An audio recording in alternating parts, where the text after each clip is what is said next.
மத்தேயு நற்செய்தியிலிருந்து வாசகம். அதிகாரம் 18, இறைவசனங்கள் 15 தொடக்கம் 20 முடிய.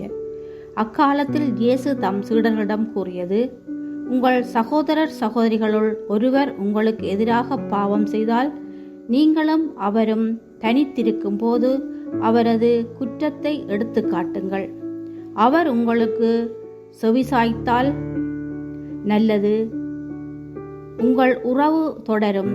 இல்லையென்றால் 2 அல்லது 3 சாட்சிகளுடைய வாக்கு மூலத்தால் அனைத்தும் உறுதி செய்யப்படும் என்னும் மறைநூல் மொழிக்கு ஏற்ப உங்களோடு 1-2 பேரை கூட்டிக் கொண்டு போங்கள். அவர்களுக்கும் செவிசாய்க்காவிடில் திருச்சபையிடம் கூறுங்கள். திருச்சபைக்கும் செவிசாய்க்காவிடில் அவர் உங்களுக்கு வேற்று இனத்தவர் போலவும் வரி தண்டுபவர் போலவும் இருக்கட்டும்.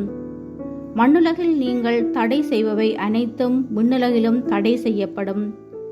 மண்ணுலகில் நீங்கள் அனுமதிப்பவை அனைத்தும் விண்ணுலகிலும் அனுமதிக்கப்படும் என நான் உறுதியாக உங்களுக்கு சொல்கிறேன்.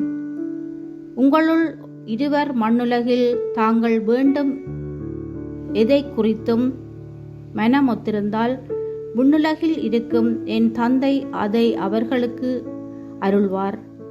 ஏனெனில் 2 அல்லது 3 பேர் என் பெயரின் பொருட்டு எங்கே ஒன்றாக கூடியிருக்கிறார்களோ அங்கே அவர்களிடையே நான் இருக்கின்றேன் என உறுதியாக உங்களுக்கு சொல்கின்றேன்.